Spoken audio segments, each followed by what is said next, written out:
Ba-da-ba-ba, ba-da-ba-ba. All right.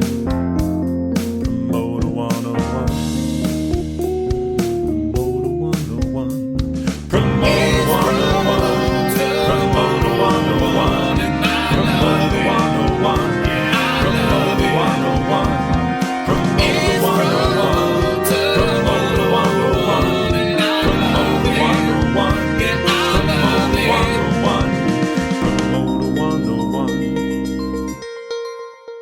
Hi, my name is Jay Williams from WME, and you're listening to Promoter 101. So we find ourselves crossing paths once again, dear friends. It's the Promoter 101 podcast. The quarantine sessions are ready to rock out with Mr. W, Lou Pierce. Dan, wonderful to be here, and welcome to all of our listeners out there in the world. We are excited about episode 213 of Promoter 101. We've got some great things ahead for you today, including Dan's got a special sit down with Rose Presents, the founder of WeFest, and just generally one of the nicest guys that we know. Rand Levy's going to be on the podcast a little bit later. Also, we have a special segment with Adam Hartke, Stephen Chilton, both board directors of NIVA, the National Independent Venue Association, about the importance of what the lobbying effort happens to be this week in Congress. The timing of this is very, very important. Luke's going to talk to those guys, and we're going to have an update. Acting on this right now, so important for all those independent venues. We may come out of this with a whole lot less venues, and we really need our government to step up and protect these venues, their employees and teams right now, so we have a place to protect the arts when we come at it. That's right. We're very excited about that segment. And to reiterate, there are more than 1,000 venues in the United States that are at risk of going under in the next couple of months if we don't act this week. So very important stuff on this podcast. Let's do it, Dan. Promoter 101 starts right now.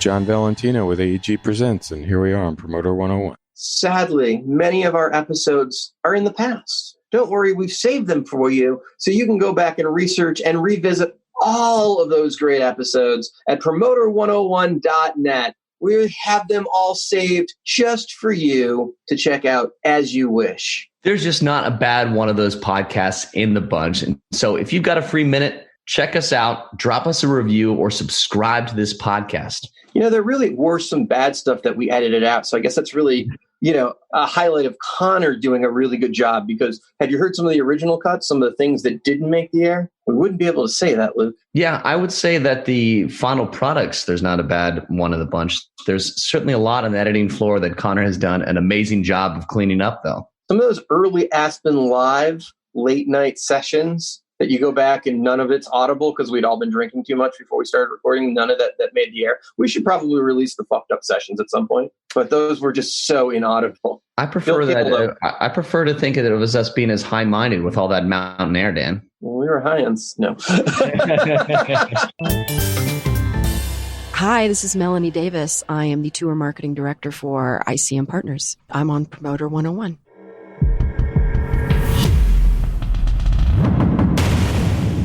Of the week. Luke, there's a lot going on out there. I know you're back in Nashville, and it seems like even though Nashville itself is still supposed to be hunkered down, it seems like Broadway is actually kind of popping from the sound of it. It is, Dan. The stay-at-home orders are in place here in Nashville, but the governor of Tennessee has lifted the stay-at-home orders and all of the capacity restrictions. We're not talking 50% capacities or 25% capacities. 100% capacities will be in place on May 22nd for all the counties that are not Knox County, which is Knoxville, and Davidson County, which is here in Nashville Metro. But that has not stopped a handful of restaurants/bars here in Nashville from opening their doors already. Took a trip down Broadway into Mumbreen Street here in Nashville, and bars like Tin Roof were packed on Friday night. As for Broadway, a handful of those are firmly reopened. There's a few actors here that are in town that vehemently opening doors to anyone who wants to come down and party on Broadway. So, good, bad, or indifferent, Nashville seems to be opening for business. And I think a lot of governors who followed into the closures seem to be accelerating the reopening of their economies. You see people even like Gavin Newsom in California out there opening the doors for a lot of businesses right now. Granted, this is under restrictions and usually under a multi-phase situation, but it seems like things are starting to loosen up a little bit, Dan. What are you seeing in Washington? We're still quite locked down until the end of the month, and we'll see how long that gets extended. But for the moment, May 31 is still lockdown, and we were the first state to go into lockdown. So to see other people that closed down later or didn't close down at all back in action makes me wonder what that's going to do for our curve, as the national curve seems to be still on the incline. Like if you could buy stock in COVID,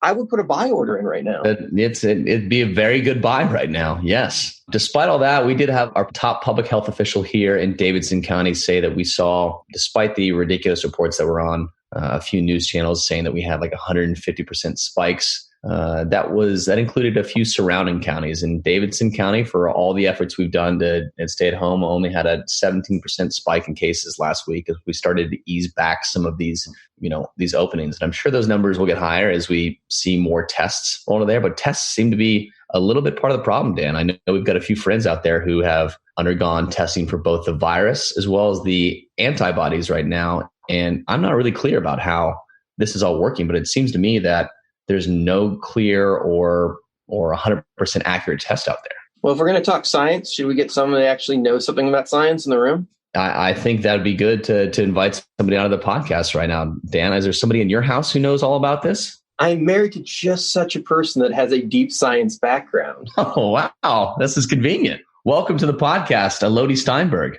Hello. I guess I'm happy to be here. I did not foresee myself doing this. You walked into the room, you're on the show. That's what's happened. There you go. But since we can't justly talk about science and anyone take us seriously because we didn't learn much about that in our days of pledging and promoting concerts, maybe you can actually give us some real scientific nerd type of shit to understand what's going on.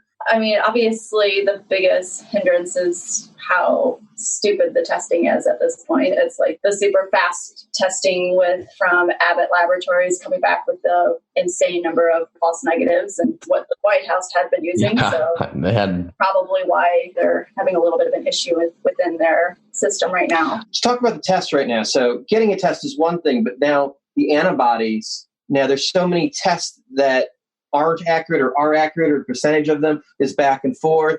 Luke said that one of his friends tested positive for the actual virus, but then has failed 2 antibody tests.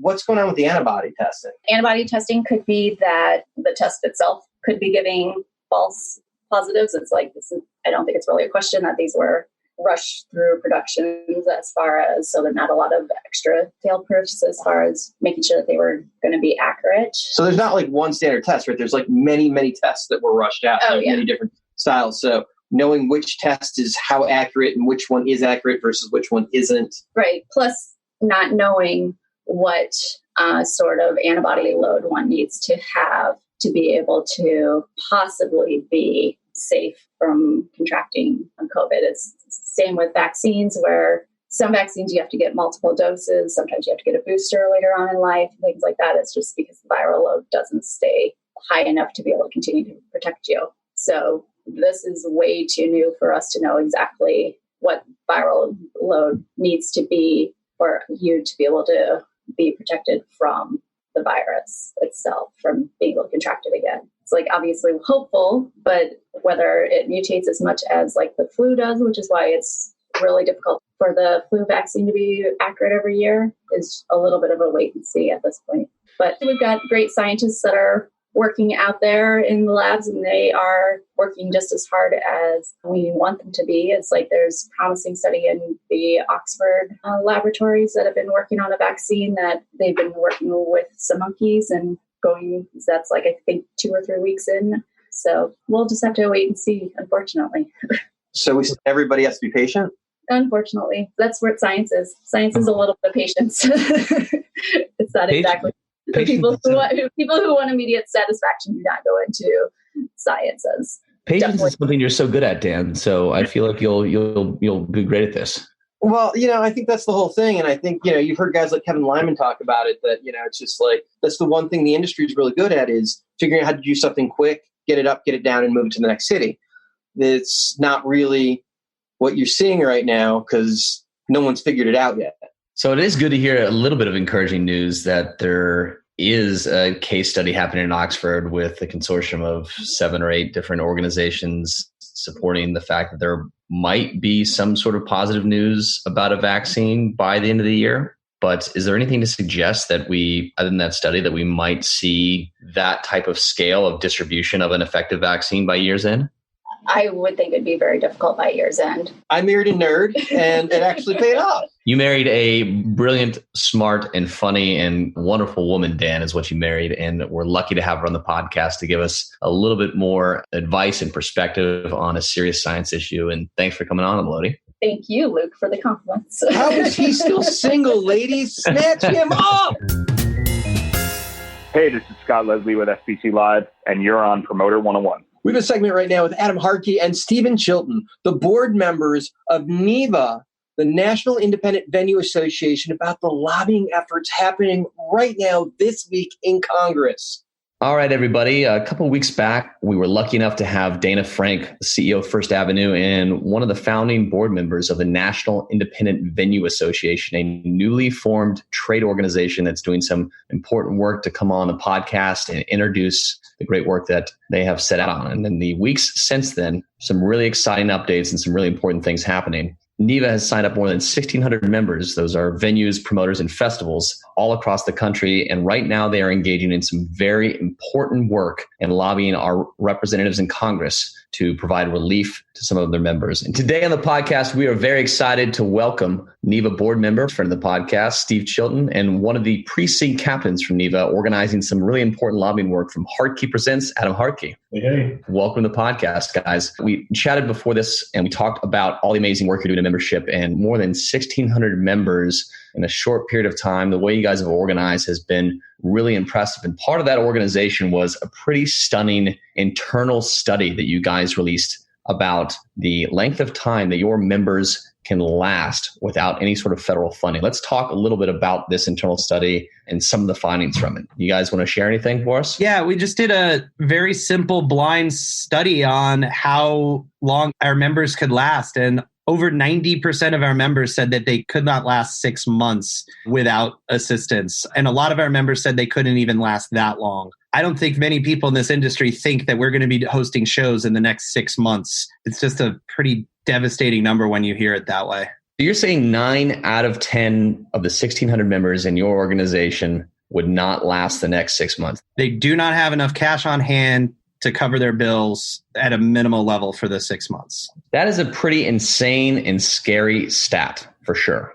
That's 9 out of 10 can't last 6 months. A lot of those, we're getting members that don't know how they're lasting the next month or two, let alone the 6 months. Congress a few weeks ago passed the CARES Act, the big $1 trillion relief effort. Under that, mostly talked about payroll protection program, PPP money has been out there. But what is the problem in the CARES Act for venues and promoters? What's going on there, and why is this bill not working for you in the way that it's working for some other businesses? The core of it is that program was designed to last people through May, was the assumption that you would be hiring people back by June. None of us expect to be hiring back by June. We're just going to be shuttered a lot longer. The other one is there's a big payroll component. You have to use 75% on payroll. So if other businesses that have people working from home, accounting firms or all sorts of other businesses that can work from home and still operate, are going to have a very easy time getting the forgiveness on that loan, whereas businesses that are completely shuttered like ours may not qualify at all for that forgiveness, even though we've been dramatically more impacted. So a business that's operating at 90% of their expected revenue is going to have an easy time being forgiven. And venues that are operating at zero revenue at all, like full 100% decrease in revenue. Some of us are operating at negative revenue right now with ticket refunds and all that. So businesses with negative revenue are not going to qualify for the forgiveness. It's just fundamentally not fair, and it does not work for our members. And so you guys operate much differently than just bars or restaurants, right? You guys have higher rents, higher insurance costs. All those things contribute to some of the problems that you're facing as well too, right? Absolutely. Those things are totally true for, a lot of people probably look at our members and think that we look like a bar, or we look like restaurants, or we look like these other things, but we have dramatically higher costs. Like my insurance is probably 10 times that of a similar grossing bar. And I tell bar owners what I pay in insurance and they can't believe it. We're doing stuff that generally a little higher risky. And then everyone listening to this podcast, all the industry, I find myself realizing that I'm having two conversations within the industry and for every layperson, but everyone understands that you can't open your doors and have a great concert. It takes months. It takes months to book these tours. It takes months to route them in the logistics. It takes months to market them and have them on sale. And we have no idea what that open date is. So it's like, how can we book a calendar when we have zero idea? And I mean, again, everyone listening to this podcast, we're all asking, when do we get to start going back? And no one knows. Like, none of us in this industry know when we can do concerts again. And so to try and plan, are we planning for 6, 10, 12, 18 months? We just don't even know how long we're planning to be dark.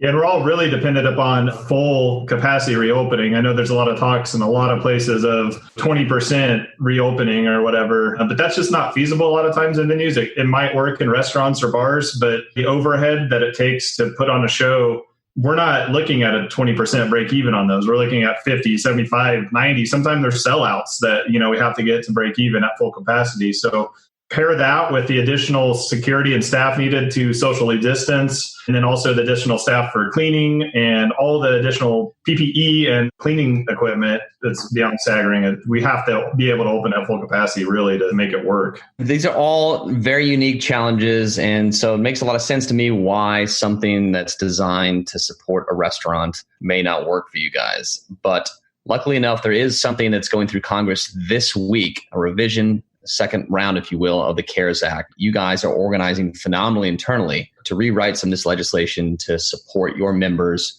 promoters, independent venues around the country. Can you talk a little bit about the efforts that are underway right now to help rewrite this bill to make it more favorable to folks in NIVA? So right now we are organizing in all 50 states and DC. We have precinct captains that are assigned to numerous areas across the country. We're all getting all of the venues within our precincts involved, having conversations with senators and congresspeople. We're doing outreach to our fan bases, asking them to email their congress member or their senator, asking for relief for independent venues and promoters. We've had some really good progress. We just had a support letter for our NIVA efforts presented to House leadership by Congressman Cleaver and Congressman Williams. That had 95 signatures on it. And now we're working on the Senate letter that we're working to get as many senators as we can signed on by middle of the week, this week coming up. So to date, we've had over 375,000 emails sent on our behalf to Congress and the Senate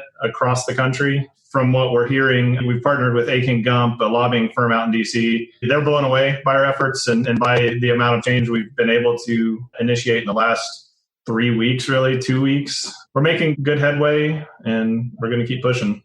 So neither of you are lobbyists by trade, and you've obviously got a professional paid lobbyist that you're working with out in DC to help tailor some of these things. Can you talk a little bit about the learnings that you've had in this experience? What has it been like to transition from work in promotions and marketing and booking to essentially full-time lobbying organization? It's actually very similar in some ways to promoting. I mean, a lot of us take bands that are virtually unknown in our market and build them up to something that actually sells tickets. So we kind of liken it to that, where we're taking an unknown and getting support and people to be aware of it. So lobbying isn't our thing, but what we have found is music is a bipartisan issue. We've talked to both sides of the aisle. Everybody has a show that they love and that they've gone to in our venues. A lot of it's at the same venue. We'll have an artist that appeals to one segment of society and another one the next day that appeals to a different segment of society.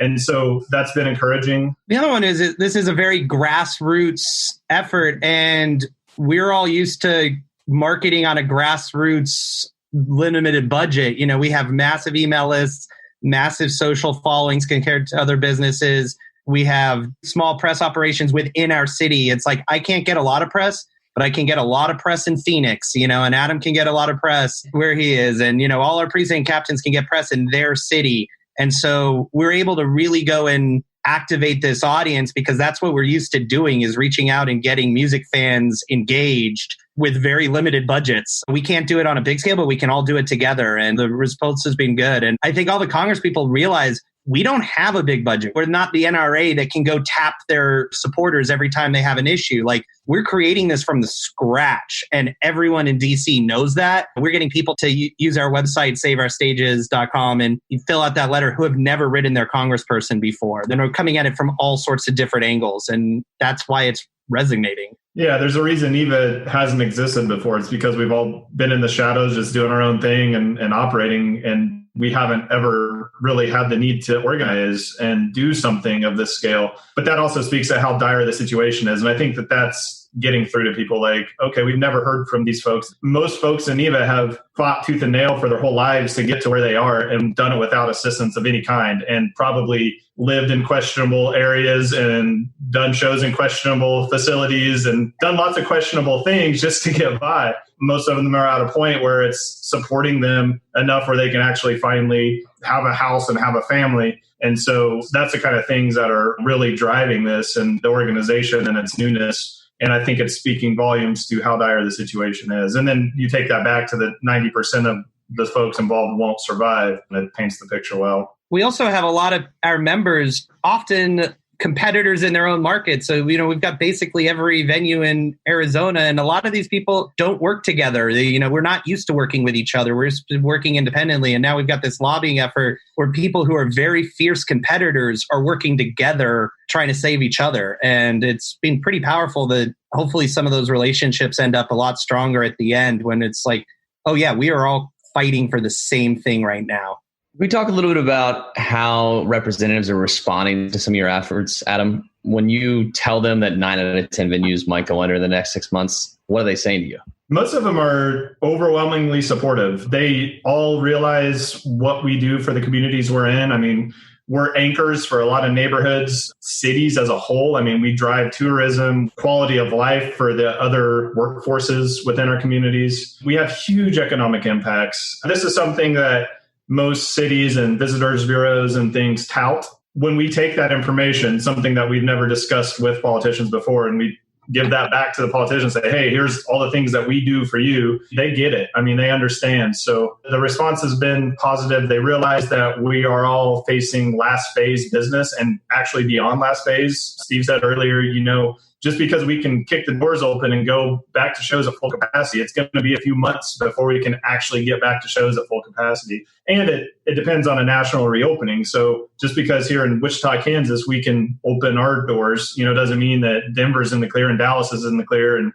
Kansas City and St. Louis are in the clear. So, routing a tour around Wichita is going to be virtually impossible until the whole nation opens up. When you paint the picture of the starkness of the situation and the fact that we're all blowing through every last penny of reserves that we have in a very fast fashion, and we have 0% revenue coming in, and we're refunding tens of thousands of dollars in tickets, and we're not looking at being open until next year, it's hard to argue with the need, but we're making good headway there. And I don't think we've had any pushback from any congressman or senator yet. No one has come out against us. No one is saying no. Everyone is really understanding once we're able to get a real conversation going.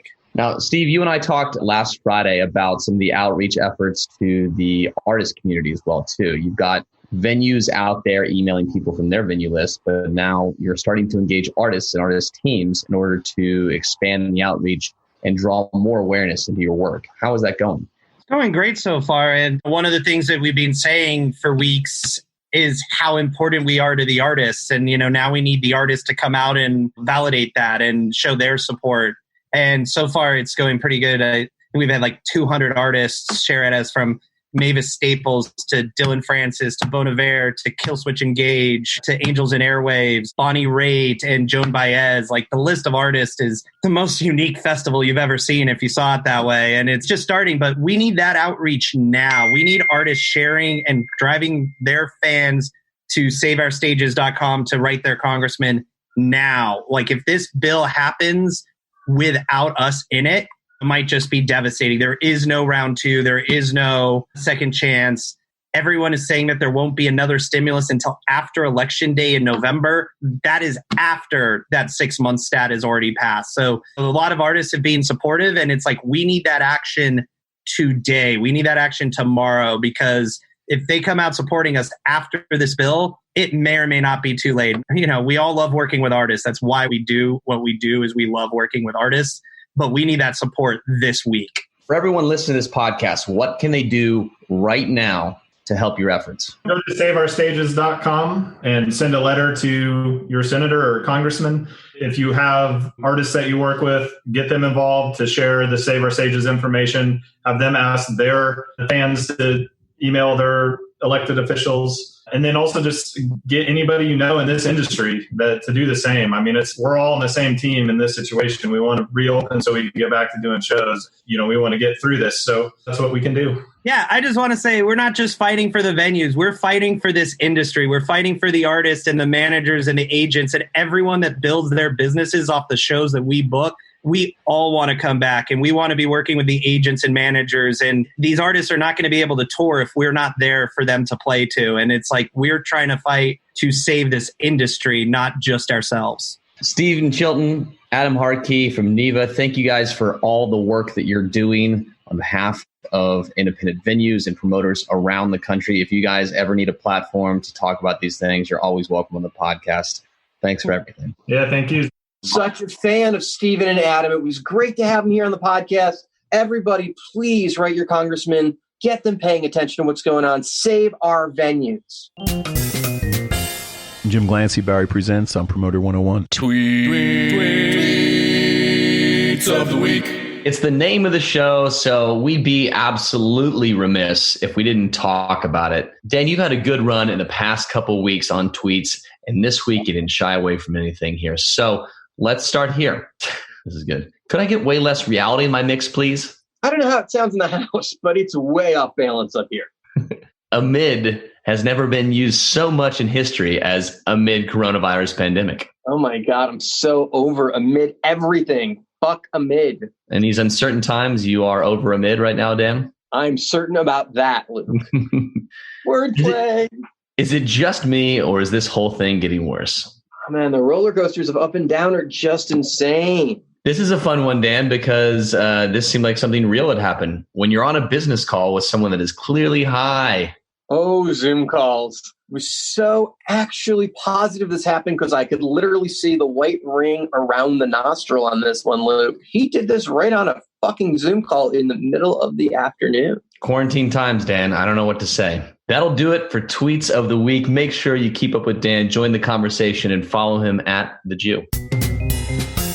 Hi there, this is Jody Goodman from Live Nation, San Francisco, Northern California, and I am on Promoter 101 with Steiny in the house. I am particularly excited about this interview because not only is this a phenomenal businessman, but this is just one of the best guys in our business. Dan is going to sit down with Rose Presents from Minneapolis, the founder of WeFest, and one of the tallest, nicest guys that I know, Rand Levy. Right now, we have a legend of the industry joining us, Rand Levy, Minneapolis' own King of the Independents. Welcome to the podcast. Well, thank you, Dan. Remember, I'm a legend in my own mind. I'm not so sure about others. Well, I think as we're going to find out over the next few minutes, not just yours. Let's talk about early days. Now, your father was an athlete and kind of entertainment in his own right. Can you tell us about that? Yeah, my dad was quite an athlete. He was All-American in football and in college and a national champion.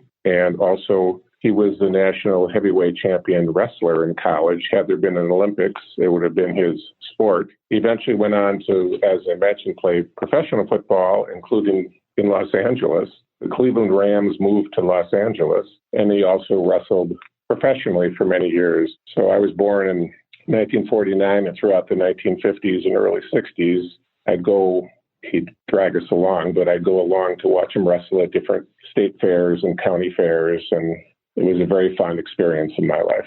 Was that AWA wrestling? Yeah, back then I guess it would have been, yeah. Okay, so the Gagnes were based out of Minneapolis, so wrestling was a huge part of that area, and a lot of those guys came from that part of the world. They did indeed. It was a wrestling capital in its own strange way. Many years he was, in the 60s, he became more of a television announcer. So then at different times he had to jump in the ring to save the day with his sport coat or suit on. So those were always very exciting matches. Yeah, he seemed to have an eye for talent, but what he was really known for was training athletes. He had a wrestling school that was really, the bar was set. He really taught people how to perform before they got in the ring. It was really supposed to be one hell of a boot camp. Well, there's a really funny story about when we were all kids. We were hanging around the pool. I played a lot of golf with my dad, and I was younger, and one of the kids came up to him and said, "Oh, Mr. Levy, is wrestling fixed or is wrestling real?" And he said, "Son, everything you see in that ring is really happening." Well, there's no doubt those guys take a serious amount of punishment, but show business ran in your blood at a certain level and very early on then. Oh, I don't know. I didn't get involved in it. I was never in bands or anything like that. I was in the late 60s. You did everything you could to try to avoid having to go to Vietnam. So I joined the Army Reserve, and one of my friends to this day was in the unit. He used to, before the Beatles, before the Rolling Stones, it was the Hullabaloo area where dances were 8 days a week, in all these little dance halls around Minnesota. And then kind of once the revolution happened, he got out of it, but he said, "Gee, we were in the Army Reserve together, and would I like to work and promote dances and just start?" And so in 1969, I started, not knowing the difference between a bass guitar and a lead guitar. So you were involved with the early dances before you were promoting concerts? Oh, yeah. I remember driving out to high schools with my blue sport coat and visiting high school principals and trying to arrange bands for their high school homecomings. So you got to start somewhere. I think a lot of the concert promoters in the early days, the very phase of this world, wound up working with a lot of fraternities and sororities and bringing bands in for their dances and figuring out how to find venues in that format and finances in a lot of ways. It seemed like schools and dances were connected with the early day concert. Yeah, and I remember, well, you may remember Variety Artists, which are still around, but they were out of Minneapolis. They used to tour.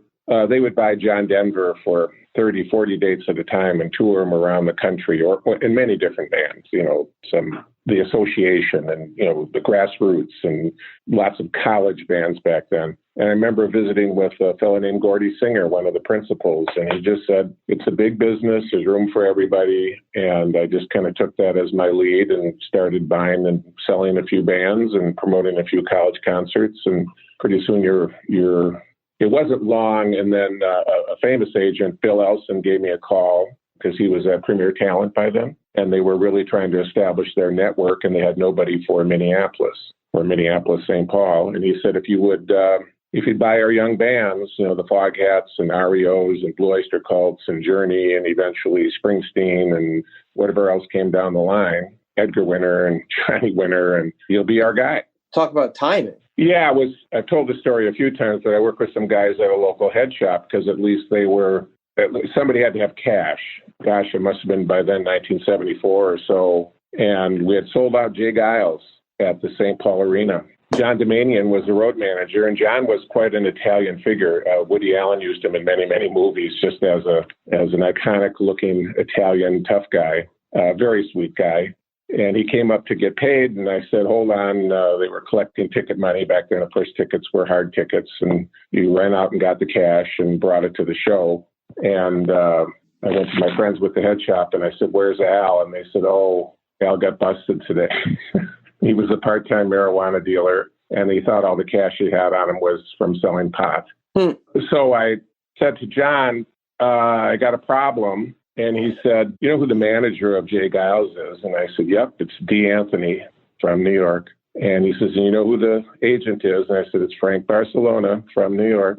And he looked me right in the eye and he said, "You understand, we get paid, right?" I said, "You do, but tonight you get a check and tomorrow we go to the bank." And it's a bit like Alex Hodges' old story that if you want to be a promoter, come to his house, drop 20 grand on his driveway and burn it. And it's a good way to start to see if you've got the stomach for it. That's about how we got started. So you were able to make good on that check right from the get-go. We had a good banker, and we did make good on the check. 2 weeks later, we had New Riders in the Purple Sage on sale, and that sold out the theater. So we got through that. And the big event was we had a world's biggest schools out dance. And it was Slade from England and the James Gang with Joe Walsh in it.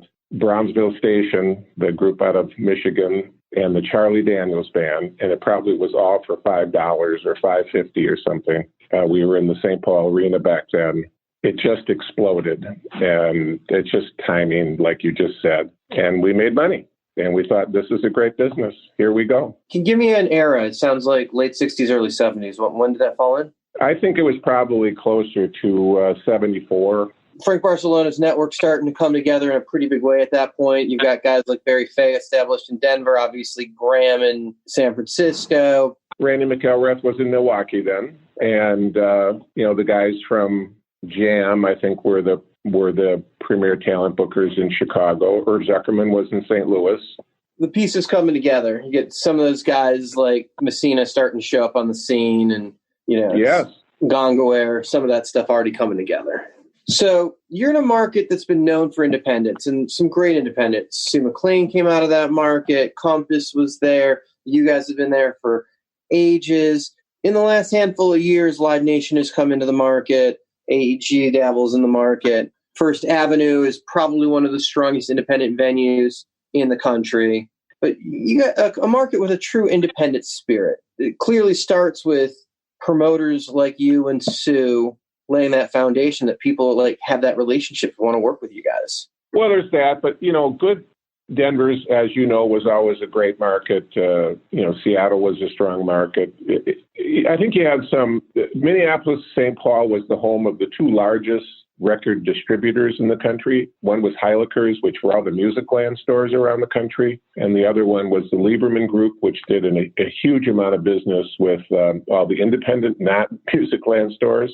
So it was a very important area for the labels. So they would make sure plenty of talent came in. And then, of course, you had good radio and, frankly, a pretty intelligent music population. So you could try things and they would work. Now, Minneapolis, St. Paul is the 15th biggest market in the country by DMA. Mm-hmm. Although people seem to talk about it like it's a secondary. And I get when you're right next to Chicago, it's hard to compare anything with an A market. But you guys are an A market. You guys just aren't Chicago A. You're still the 15th biggest market. And I don't have enough of a vision to say anything more than our arenas constantly were selling out. If you were to go to Nashville, they tell you, here's the 5 best country markets in the U.S. I think Minneapolis, St. Paul would be in that group. Chicago would be in that group. When it came to all of the touring rock shows that we used to do, you'd go, hey, Detroit did great, Chicago did great, but we were right there with them. Even when we did Warped Tour for 22 years, and we were always in the top 5. When I was doing Soundset for 12 years with the guys from Rhymesayers, it was the biggest independent hip-hop show there was. It was 30, 35,000 people. Nowadays that becomes 3 days and Rolling Loud and, really huge talent budgets. But microcosmic basis, you can take almost any format, and Minneapolis, St. Paul does really a lot of business. So very strong market, independent factors. You guys wind up hooking up with a lot of the bigger guys and get into the stadium business in the early days. Some of the first Rolling Stones type shows and everything else that Michael Cole was starting to do tour routings with, you were doing for multiple markets. How did that come to be? Well, even before that, I had 2 idols in my life. One was President Kennedy, and as a 12-year-old, I told my mom I wanted to ride my bike down to the old Leamington Hotel so I could sit on the steps and watch him walk by because he came to town for some reason. And the other one that I really, really thought was just iconic to me was Bill Graham. And I remember just being in my car one day, and he was on the radio in Minneapolis, KQRS, the hipster station back then. And I literally drove out to the parking lot of the station and waited for him to come out of the building, introduced myself and told him what I was doing and that I was young in the business. And crazily, it was that network that lasted for as long as he lived. And when he had Rolling Stones and wanted to come back to the market, or he managed Santana, which was a premier talent band, or I'm thinking about it, Montrose or some of the other bands they had, I was this guy. And all I ever did was say hi, and here I am, and I'm an independent in Minneapolis, and how can I work with you? Showing up and putting your hand out. Yeah, it's amazing. Okay, so what year did you meet Graham? Do you remember roughly? I think he did the, and I do because I worked with Michael Cole for so long, and that also included Rolling Stones. I get my tours mixed up. It must have been late 70s because by then I was promoting a ton of concerts and working with their different bands that they managed. And I just don't remember what the Rolling Stone year was, whether that was 81 or whether that was Michael Cole's first one. Okay, and you had multiple markets when it came to some of that stuff. Like, was it Kansas City and Minneapolis? You guys wound up doing all the stadium stuff for Cole? We did go down to Kansas City and do those primarily, like with Irving's bands. I was involved with Des Moines or Davenport, Iowa, different arenas. I really did a lot of shows in Omaha. Okay, so building stadium shows had to be a challenge, especially at the time. Like, they hadn't been done that much. Flying production, building a stage. Stages back then were definitely not what they are today. Like, right. Some trial and error and hoping you don't drop the truss on Mick Jagger's head in the middle of the concert because it was put up too shoddy. But in fairness, guys like Jake Berry, who really invented the business, our job was to make sure they had the labor that was needed. Obviously, we helped with the promotion and whatever facility relations that was needed. But those businesses were built from Bill Graham, from Michael Cole, from these national and international tours. The part of this where I've always said Minneapolis, St. Paul, relative to the entertainment business was London, New York, some Chicago, some Toronto, Los Angeles, San Francisco. I always thought of Minneapolis, St. Paul almost as Pluto. And it was nice when they came, but it wasn't critical that they came. And so when they did fantastic business. Well, you're a market that nobody skips at this point. Anybody's doing a real routing in the United States, you guys are getting a date. Yes. Was there a breaking point when that changed? Well, it's a good question. I guess from my point of view, from the day that I started working with Premier Talent is when it changed. It just, they had the great young rock bands, and those are the bands that were selling out arenas for many, many, many years. Mid-70s on, if you will. You talk about the history of the business. We've seen it evolve, what basically was dances, into radio-type shows where it'd be 4 or 5 bands and everybody playing their couple singles and at one backup band, into real headliners, into formal touring, and into the business that it's become from the 80s on. So where multiple shows a week, competitors, real business, this isn't a sideline. People are doing this as a living. That was the transition of the business, so to speak. And as we've grown into this monster billion-dollar industry from what started out as dances, business has legitimized itself in a very real way. And there's not a lot of people that have evolved with it all the way through. You've been able to evolve with the business. The trick, a lot of times you end your interviews with, what's your advice for other people? And I decided very early on that you have to be able to give to get. There has to be a reason that people want to sell to you.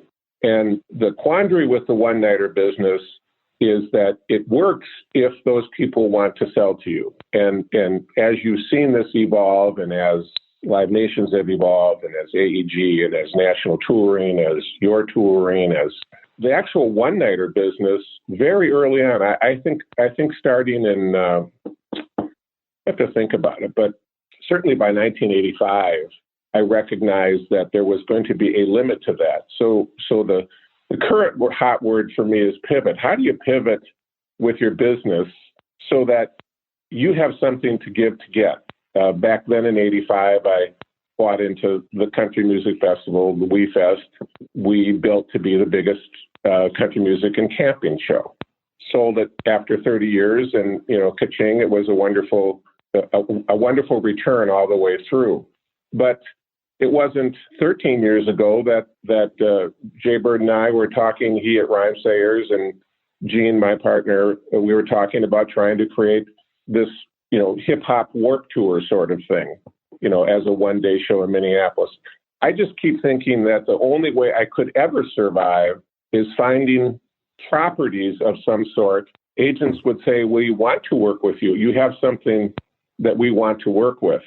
And the list of failures was overwhelming. It had put me out of business a few times, out of business unknown to anybody else. But when you hit bottom, you hit bottom. And then you just have to kind of get back to the 2-4 table and rebuild your stake and get it going again. But I made so many dumb mistakes trying to figure out how to find what I could give to get.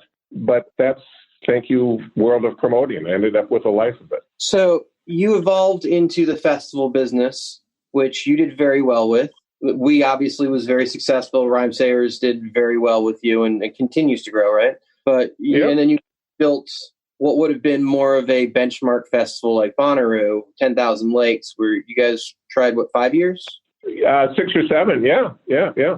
Okay, so in deep investments, the biggest headliners, you guys had the Dave Matthews and the Widespreads and what have you. You had the big bands in the jam world. Just was Minneapolis just not as strong of a jam market as some of the other markets that have made a go of those festivals? It's a good question. I think a lot of times just the cost of talent gets to be too much for the size of show you can do. It just got to a moment in time that what was needed to pull those off was just more than the audience could handle, because we weren't going to do 30 or 40,000 or 50,000 people. They seemed to be topping, using that 10,000 Lakes example, it seemed to top out around 20,000. So you do them and made a little, lost a little, made a little. At some point you go, it's just not working. It's an artistic success, but it's not a financial success. The fans certainly loved it. It definitely had the brand build out. You guys have put the effort into it and we're getting talent. Yeah, well, remember, you're the last guy I have to tell this to. The two sides is producing a great event, and then the other side is counting your money up when it's all said and done. So the big indies in each market seem to build out sheds in the early 80s. It wasn't something you wound up rolling out. Was that ever a consideration? No, that's not quite true. I tried. And it's one of the things, the St. Paul, the new XL Center people and I, we tried to roll out a shed in Burnsville, Minnesota, and it cost us an absurd amount of money to not succeed. I look back on it, and I really could have used some business management skills to say, why would I ever get that deep trying to roll this out? And when it didn't work, they were way bigger business than me. They were continuing to do their arena business, and all I knew was I was out of money again. So your failures are what lead to your successes, and I try not to forget it. So I have tried so many things to end up being able to call yours and your one's property reasons for agents to want to work with me. Unfortunately, I haven't had a 100% track record. No, not that anybody ever has. Seems to be the one thing your market is missing, though, is a shed, a 20,000 cap shed close to town. Yeah, it's odd. First Avenue seems to be getting closer with Jam. They are working on it. But yes, this many years later, the Minnesota State Fair was always a great buyer with their own shed. And so there's 12 days of music. We were always creating these things over Memorial Weekend, River Flat Jams. And, I've always made a bunch of money with Edge Fest. At one time, we took Ozfest and Warped Tour and put them together out in Somerset, Wisconsin. And that was very funny. They called it Skating with Satan.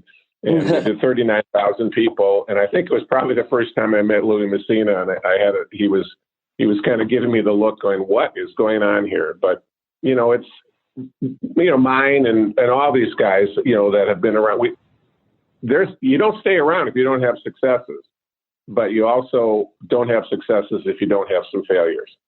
Warped Tour and Ozfest, did they just happen to fall on the routing on the same day? And there was it did.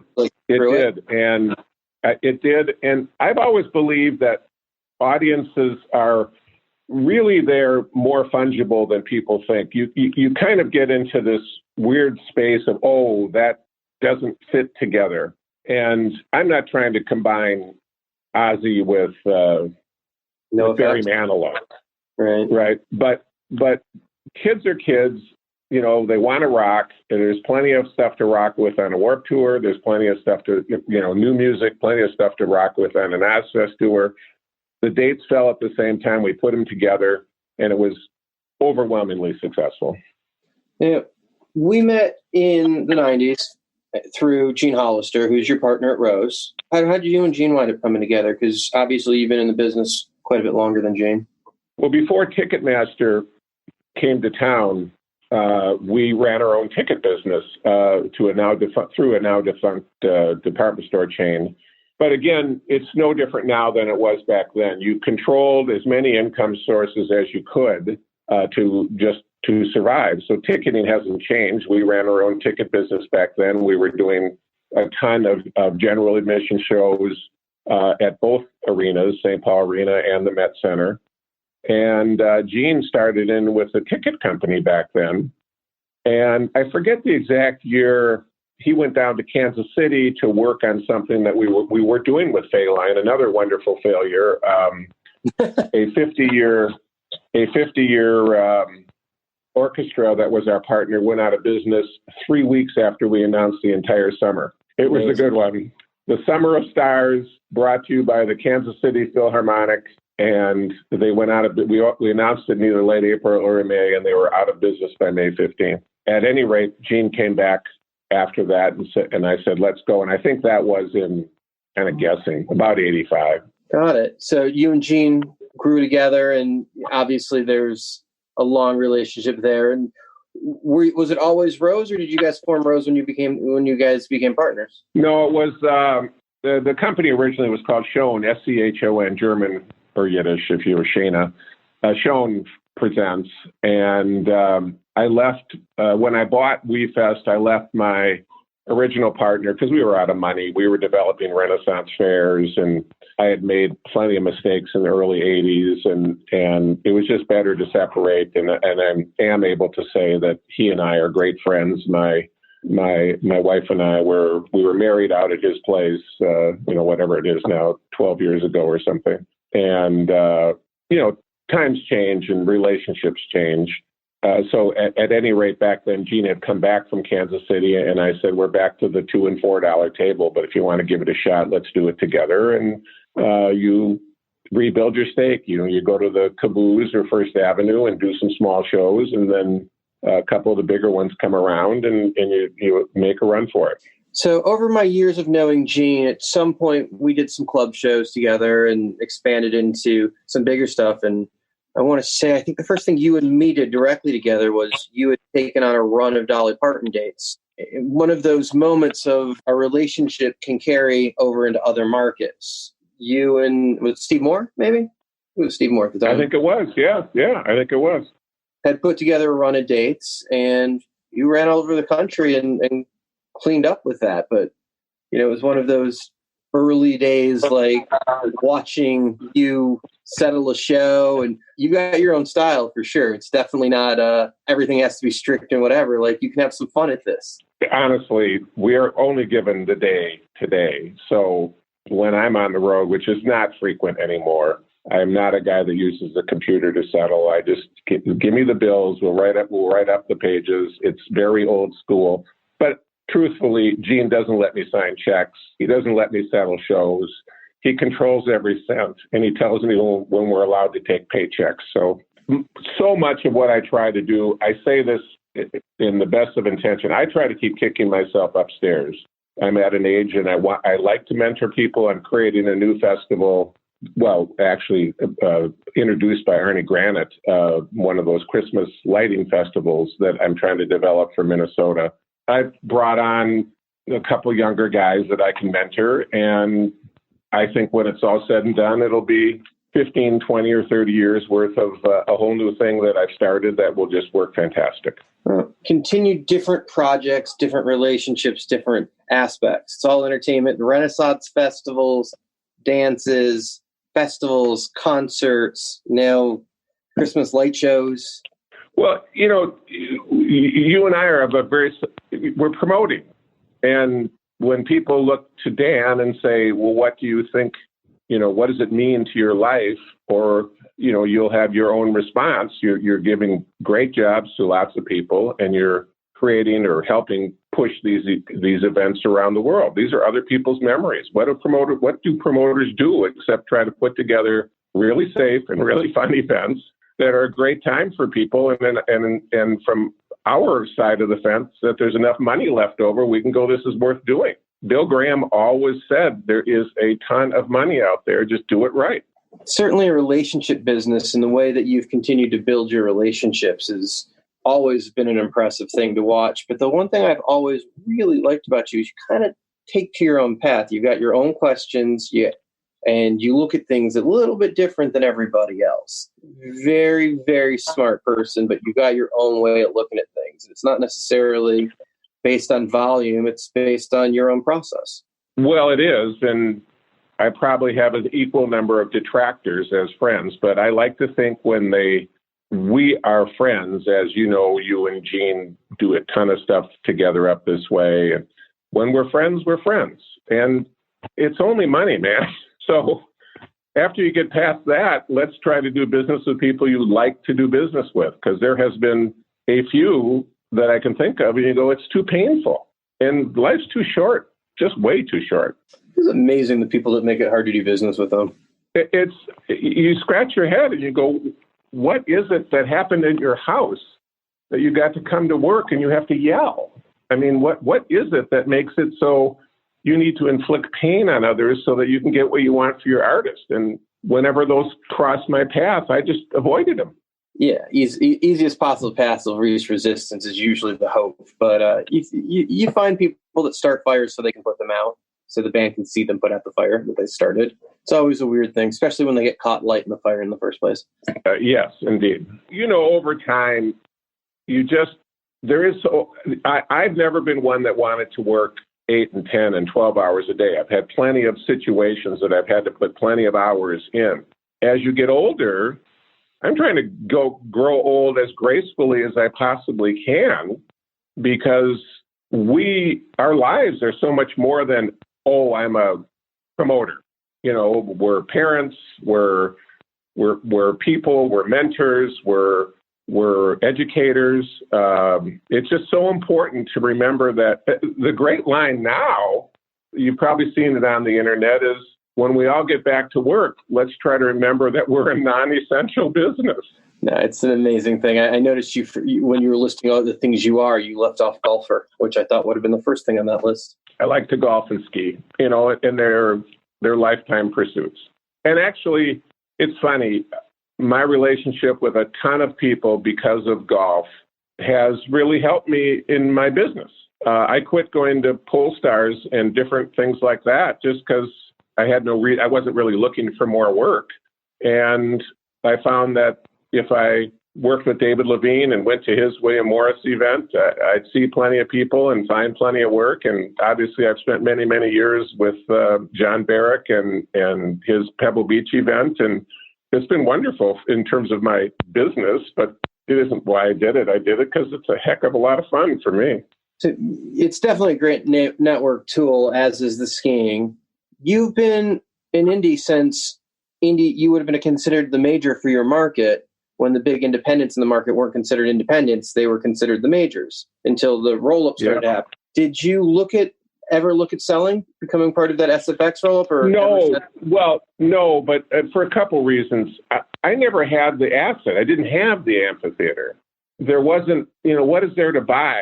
To many, I'm a very difficult personality. I mean, I don't really charge after 1,000 things. I ended up selling the WeFest to Town Square at the time. It was probably the biggest well, of course it was the biggest asset that I had ever. It was 30 years that I had ever built. No one ever really said, "Hey, we want to give you a bunch of money, Randy." And in hindsight, it's kind of been a blessing in disguise. Okay, well, that's good. That's where your head is at. So you've gone from seeing the majors roll in. You saw a bunch of your friends that you came up with that Frank Barcelona network get their payouts and create SFX as it continued to spin off and become Live Nation. Others go on to start AEG. All these guys that were in the early circle of doing those Stones and U2 shows. As you've stayed independent, you've continued to do your own thing. Has that changed how far you've been able to run with that since the creation of Live Nation and AEG? Oh, I think the business has dried up. I mean, that gets back to the word pivot. What am I going to do to make a living? What are Gene and I going to do? On some level, that's why I am looking to create something else. But so often you just have to be patient because opportunity does present itself if you just keep your eyes open. Stuff comes up. You choose your path. I never chose developing a classical music path or Latino shows or name the other ors. So I just and I always liked sleeping in my own bed. I wanted to stay around Minneapolis, St. Paul. Even when we were doing a ton of shows in Omaha and Des Moines, I'd do them with my buddy Bob Schrader, who'd be stage manager, but he was also a pilot. So we'd fly down in his little single-engine plane, and I was the pilot at 2 a.m. on the way back because he had to get some shut-eye. It was just a way to, run a small business. I'm not really good at running a big business and having a lot of people around. I never have been really good at it. So you kind of have to know that part of you that I keep getting back to the give to get. Mine isn't to hire a bunch of people and chase a lot of stuff. It's to really focus, I guess narrow and deep, if you would talk about it in a retailing sense. That makes sense. That's definitely your own path as you've continued to create, but created your own volume in your own lane. In the last couple of years, you've had some health issues and you've recently come out the other side. Can you talk about that a little bit? Well, a little bit. Prostate cancer, of course, happens out of X% of men. And I guess I was diagnosed a year ago, and I'm undetectable currently. I attacked it. I stay healthy, as you know, in terms of I'm a clean and sober guy just because I like it, not any particular avocation that way. And I found some incredible medical advice, chemotherapy in the fall and through the Mayo in Rochester. But in February and March, it was radiation, and I had my choice to do it in Rochester in February and March or go to UCLA. So we had a great time, and we rented a place in Westwood and got to visit all of my friends while we were out there doing that. And all I can say is I feel great, and I'm here for 23 more years. And my wife always asks, well, how'd you arrive at 23? And that's because I'm 70 and I got a 93 on my driver's test. So those two are synchronistic. I will be here till I'm 93. You've got an expiration date on your driver's license. Right. Exactly. No, I feel great. All of that perspective of health and wealth and pursuit, and there's a 100% mortality rate amongst human beings. And sometimes I have no trouble remembering that. And I look to some of our contemporaries and I want to remind them their day will come too. So really be happy with what you're doing. And I cannot say enough. Every day is a happy day in my life. Long before this, that doesn't mean I didn't have any struggles like anybody else. But finding that spot every day is very important. And that's just how I live my life. Well, I'm certainly glad you came out healthy on the other side of this, that it's undetectable, and hopefully it stays that way. I'm glad that worked out. You seem to be very positive about the whole thing. And you really do have your own path whenever you look at anything. I love going to Aspen in particular. I tend to try and sit within a couple of inches of you at any of the panels that we're in when I'm in the audience, because you ask questions that makes whoever's speaking stop for a second and have to think. It's not the same question they're gotten from anybody else. You come up with a completely different question than anybody else in the room was thinking. And not that it's not an interesting question and anyone didn't want to hear it, but you found something that everyone else is like, yeah, let's see how they answer that one. And it's always like, where the fuck did you come up with that? And then, but yeah, that's a great question. But you've got your own way of doing that. And it's always entertaining to see how you look at something and how you're going to feed it back. And it's just always found that just incredible entertainment. And listen, I hope I think all of this is that pretty good communicators. You've risen to the top in just even trying to do these interviews. Sometimes, we listen to people and they're so biased from their point of view. I'm a real centrist in life. I'm very liberal, but I'm centrist. And I have to even say to my liberal friends, let alone to some of my conservative friends, wait a minute, you guys aren't looking at this right. And so I thank you for the nice compliment about Aspen, and I'll try to keep that refreshing point of view going. I think more important, my old partner, Jim Peterson, used to say, we don't have to reinvent the wheel all the time. What makes it go If it's squeaking, what can we do to fix it? All right. And we found ourselves to that favorite question. What advice do you have for the next generation? Oh, I think it's entirely give to get. What skills or what are you doing to make yourself needed? You know, in today, especially around Corona stuff, my nephew Justin was working for e-tickets or one of those and was just laid off. My son in San Francisco wildly got hired today, but he's highly capable. What skills do you have, and what do you have to do? I was talking to a young agent that called saying, hey, who do you know at CAA, and can you get me an introduction? I said, man, these people are just trying to survive right now. What skills do you have that's going to make them say, we got to hire you? There is no free lunch. So what have you got that you can build on that people will look to you? And on a very microcosmic level, what have you got in your town? I used to say to bands, get popular in your town. Get it so that you've got 500 people at this show and then 700 and then 1,000, the old Dave Matthews model, if you will. And you can grow it, but you've got to have something that people want. And it's in this environment, it's not a very easy time. Before I let you go, 2 more things for you. First of all, we haven't really talked about the virus, and you just kind of went there. So I kind of want to address that. From your point of view, I'm not going to ask you when you think we're going to get back to doing shows or the vaccine. I'm going to ask your take on just the industry and the vibe of the whole thing and how it's being handled across the industry. What's your take on that? Well, my take on it is I am creating a Christmas light festival that has no bands, crowds that are sitting next to each other at all times, that I probably could put through 5,000 or 6,000 people a night. It's going to take place at the Minnesota State Fairgrounds, a portion of it. I'm trying to come up with something. I feel very bad about the possibilities going forward. This is going to be messy for a long time. I mean, we were visiting briefly before we started as to the bands won't be able to make the same money that they're used to making for a long time. I don't know how long that is, but that's a dramatic change. And I think people will try. The cutting of the capacities when you're talking about they'll make less money.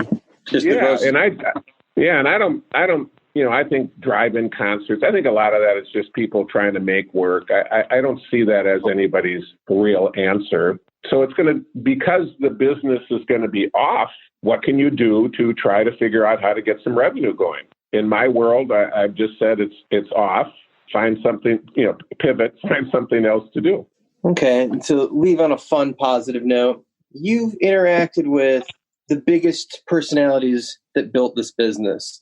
The Bill Grahams, the Barry Fays, the Arnie Granits, Frank Barcelona. Of all of those guys, do you have a fun story that from the early days that you can share with us? It's funny. I have to think about that for a second. I was thinking about probably maybe not the right comment that you're looking for, but think how things have changed. We once had a Blue Oyster Cult. Sandy Pearlman, may he rest in peace, had Blue Oyster Cult on the road with the very first laser shows. And I suspect these lasers were probably very dangerous because they kept saying, you better not point them at any people's eye.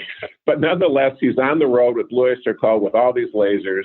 And we had a show on December 26th in St. Paul. I said to Sandy, you're coming in a day early. Why don't we have a free outdoor laser light show coordinated with KQRS radio, a half hour of music, of which we'll start it at 9:00. We'll run it till 9:30. So back then we did it, and it was of course a promotion. It was this Blue Oyster Cult's traveling laser show, and I remember that the police all but had to shut us down because we had traffic backed up on Christmas night for 3 miles, every road possible coming to this Como Park where we were doing this. And I think about the old days that you would think of promotions and you just go for it.